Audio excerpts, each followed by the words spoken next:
Olá e bem-vindos! Seja qual for o objetivo, performance desportiva, mais força bruta ou simplesmente sentir mais estabilidade no dia-a-dia, a verdade é uma: pernas fortes são a base para tudo. Por isso hoje, vamos diretos ao ponto e analisar os 3 exercícios fundamentais que os especialistas recomendam para construir pernas verdadeiramente poderosas. Mas antes de avançarmos, fica aqui uma pergunta para pensar. Qual é o verdadeiro pilar da nossa performance? É fácil pensar logo no core ou na resistência cardiovascular, certo? Mas, na verdade, o grande motor da nossa força está mais abaixo. Sim, nos membros inferiores.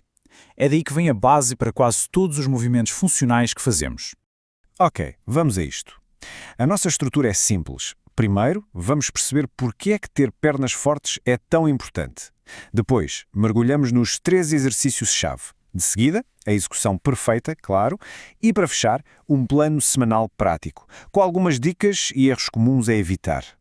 Então, por que é que se fala tanto no treino de pernas? É simples, porque elas são a fundação, a base inegociável para a performance, para o equilíbrio e, muito importante, para a prevenção de lesões. Ponto final. Não há como fugir a isto. E porquê? Bem, porque estamos a falar dos maiores e mais potentes grupos musculares do corpo. Pensem nos quadríceps, nos glúteos, nos isquiotibiais. Eles são basicamente a nossa central elétrica, responsáveis por gerar a maior parte da potência que usamos para correr, saltar ou levantar qualquer coisa. E os benefícios, claro, vão muito para além da força. Estamos a falar de mais potência para qualquer desporto, um equilíbrio que nos chafa no dia-a-dia e, talvez o mais importante, um verdadeiro escudo contra aquelas lesões chatas nos joelhos e na lombar. E já agora, como bónus, treinar estes músculos grandes queima calorias a sério. Muito bem, espero que agora já não restem dúvidas sobre a importância disto. Vamos então ao que interessa. Quais são os 3 exercícios que, segundo os especialistas, são absolutamente essenciais para umas pernas completas e fortes? São só 3. A sério, não são precisas dezenas de máquinas ou movimentos complicados. Apenas 3 exercícios compostos, fundamentais, que trabalham o corpo como um todo de forma integrada. E aqui estão eles, o agachamento com barra, o peso morto romeno e o afundo em caminhada. Cada um tem um papel. O agachamento é o rei indiscutível da força. O peso morto romeno trata da parte de trás do corpo, aquela que muitas vezes esquecemos. E o afundo? Bem, o afundo trabalha cada perna individualmente, o que é brutal para corrigir desequilíbrios. Ok, e agora, atenção, porque esta é talvez a parte mais importante de todas. De nada adianta saber quais são os exercícios se a técnica for má. É a execução correta que vai trazer resultados e, mais crucial ainda, que nos vai manter longe de lesões. Vamos começar com o rei da selva, o agachamento com barra, ou back squat. E é o rei por uma razão. É um dos exercícios mais completos que existem. Recruta praticamente tudo na parte inferior do corpo e ainda exige imenso do core para manter a estabilidade. A técnica é tudo. Primeiro, a barra descansa nos trapézios, nunca no pescoço. O movimento começa nas ancas como se fôssemos sentar numa cadeira lá atrás. O objetivo é descer, no mínimo, até as coxas estarem paralelas ao chão. E durante todo o tempo o peito fica para cima, orgulhoso, e as costas direitas. A seguir, o peso morto romeno ou RDL. Este é o exercício número 1 para a nossa cadeia posterior. E o que é isso?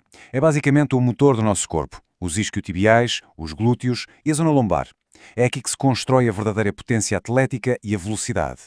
O segredo aqui está todo no movimento da anca, no chamado hip hinge. Pensem nisto. As ancas vão para trás, não para baixo. A coluna tem de se manter completamente neutra, como uma tábua. Descemos até sentir um bom alongamento na parte de trás da coxa e depois usamos a força dos glúteos para empurrar as ancas para a frente e voltar a subir. E por último, mas não menos importante, o afundo em caminhada. Este exercício é incrível porque é unilateral, ou seja, trabalha uma perna de cada vez. E porquê é que isto é tão bom? Porque nos obriga a confrontar os desequilíbrios de força que todos temos e a corrigi-los, melhorando a coordenação geral.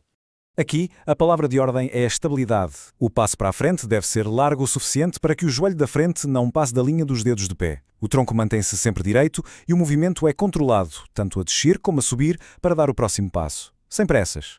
Muito bem, já sabemos o quê e o como. Agora falta o quando. Como é que podemos organizar estes 3 exercícios numa semana de treino para tirar o máximo partido deles? Vamos ver um exemplo prático. Este plano é um excelente exemplo de como se pode estruturar a semana. Começamos a segunda-feira com um foco em força máxima, com agachamento pesado. A meio da semana, na quarta, o foco passa para a cadeia posterior com RDL, para garantir um desenvolvimento equilibrado. E na sexta, uma variação do agachamento, como o frontal, mantém o estímulo, enquanto os afundos servem para acumular volume de treino e trabalhar a estabilidade. E para fechar, vamos a uma secção super rápida de dicas e erros a evitar.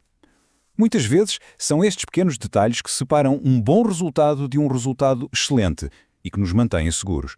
A regra de ouro número 1 é esta. A técnica está sempre acima do ego. Primeiro a forma perfeita, depois o peso. A partir daí, é aplicar a sobrecarga progressiva para continuar a evoluir. E claro, nada disto funciona se não houver boa mobilidade e, acima de tudo, um bom descanso. O músculo cresce quando recupera. E claro, há as armadilhas clássicas. Fazer um meio agachamento não ativa os músculos como deve ser. Arquear as costas no peso morto é basicamente pedir uma lesão. E o erro mais comum de todos? Focar só no que se vê ao espelho, nos quadríceps, e esquecer completamente os glúteos e os isquiotibiais. Isso só cria desequilíbrios perigosos. Esta citação resume na perfeição a filosofia por trás desta abordagem. A chave não está em fazer 1001 exercícios, mas sim em dominar os fundamentais. A simplicidade, quando é executada com mestria, é o caminho mais direto e eficaz para a força. E agora, para terminar, a pergunta final é esta. Depois de tudo o que vimos, qual destes 3 pilares da força, o agachamento, o peso morto romeno ou o afundo, vai ser o foco principal? A escolha é o primeiro passo para começar a construir uma base verdadeiramente sólida.